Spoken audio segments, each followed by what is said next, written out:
Près de 11% des Français, soit plus de 3 millions de ménages, ne réussissent pas à payer leurs factures d'énergie. Dans le département de la Somme, ce sont 20% des ménages qui sont concernés, confirmant l'étendue de la précarité énergétique. On considère qu'un ménage est en situation de précarité énergétique lorsqu'il consacre plus de 10% de ses ressources à payer ses charges d'énergie. Mais entrent aussi dans ce cadre-là les ménages qui justement n'ont pas les ressources suffisantes pour se chauffer.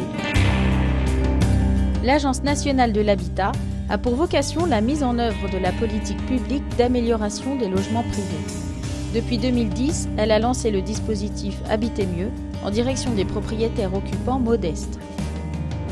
Auparavant, il y avait des programmes d'amélioration de l'habitat, mais qui n'avaient pas vocation spécifiquement à traiter la précarité énergétique. La spécificité du programme qui est mis en œuvre aujourd'hui, c'est que vraiment on va chercher au travers d'un programme de travaux à diminuer la consommation énergétique des occupants des logements. Dans la Somme, on estime à 28 000 le nombre de propriétaires qui pourraient bénéficier du programme. Dès 2011, le Conseil général de la Somme a signé un contrat local d'engagement avec l'Agence nationale de l'habitat pour accompagner financièrement le programme Habiter mieux. C'est non seulement une aide financière, mais c'est aussi des conseils techniques qui commencent d'abord par le recensement de ces propriétaires modestes pour leur éviter donc des dépenses de chauffage puisque l'énergie coûte de plus en plus cher et risque de coûter de plus en plus cher dans le futur. Donc recenser ces propriétaires modestes et cela grâce au maillage de nos travailleurs sociaux, de nos assistantes sociales qui sont présentes sur l'ensemble du territoire départemental dans chaque canton. Mais ensuite, c'est aussi monter les dossiers avec ces personnes, c'est aussi leur donner des conseils techniques, y compris dans le choix d'entreprises locales. Parce que ce dispositif a aussi cet avantage, c'est de faire travailler les artisans, les petites entreprises locales du département de la Somme. Les travailleurs sociaux ont pour mission d'accompagner les familles en matière d'insertion, de prise en charge des enfants, d'accès au logement, une première prise de contact qui peut permettre de déceler des difficultés énergétiques. La famille peut venir rencontrer l'assistante sociale pour une demande d'aide financière par exemple, notamment en matière de paiement de facture d'énergie, parce qu'elle aurait des difficultés à un moment donné à payer sa facture d'électricité ou de chauffage. Et ça va nous permettre d'être déjà un clignotant quant à l'isolation de son logement. Par exemple, si elle vient chaque année nous voir pour la même demande, on peut aussi se rendre compte que le logement est énergivore. Mais un outil du travail social, c'est aussi la visite à domicile. Donc on est amené à constater aussi les conditions de vie des personnes et à voir un état de dégradation d'un logement. L'assistante sociale remplit une fiche de repérage qui va permettre à l'agence Page 9, mandatée par le département, d'intervenir gratuitement auprès du ménage en difficulté. Donc la première étape, c'est forcément celle de vérification des conditions d'éligibilité du propriétaire. On a un certain nombre de critères à vérifier et les propriétaires doivent donc respecter un certain nombre de critères, de ressources ou techniques. L'objectif étant qu'au minimum, les travaux d'économie d'énergie leur permettent de réaliser 25% d'économie sur les consommations énergétiques de leur logement.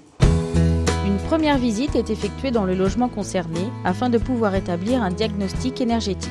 La couverture s'est envolée à un coup de vent, et puis pas la couverture complète, un coin là, les cheminées. J'ai plus voulu, j'ai eu peur et j'ai fait démonter les cheminées. D'accord. Mon mari était encore là, hein, ouais. Mais ça fait 26 ans qu'il est parti. Hein. Ok, donc il y avait l'isolation qui date de cette époque. Oui, même avant, un peu. Cette visite au domicile permet aussi de faire le point sur les capacités financières du propriétaire. En termes de retraite, vous avez à peu près quel revenu par mois ? Quel revenu ? Je ne vais pas à 500 €. J'ai 477 et quelques. D'accord.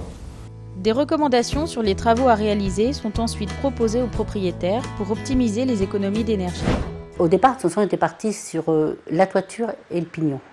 Et c'est cette dame-là qui m'avait dit de faire la chambre en même temps parce que, pour pouvoir profiter de la subvention en même temps pour la chambre. Une fois les travaux réalisés, l'agence Page 9 continue son accompagnement auprès du propriétaire et établira, au bout d'un an, un premier bilan énergétique pour constater les améliorations. pense que les factures de gaz vont baisser l'année prochaine. Il faudrait que ça baisse au moins, d'après la dame de la page, 30% à peu près. Ça serait pas mal. Le programme Habiter mieux privilégie véritablement l'accompagnement pendant toutes les étapes du projet de rénovation.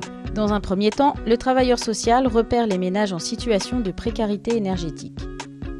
Le Conseil général et l'Agence nationale de l'habitat vont alors pouvoir établir un listing des propriétaires concernés et le transmettre à l'agence Page 9.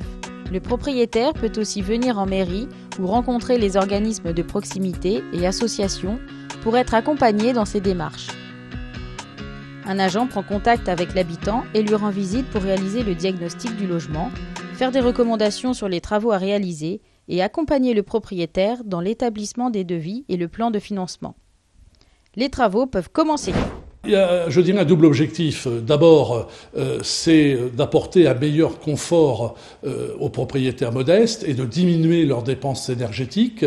On sait que cette énergie est de plus en plus chère et que, surtout, vivre dans un logement qui est mal chauffé, ça pose des problèmes sanitaires, notamment pour les jeunes enfants, pour les personnes âgées.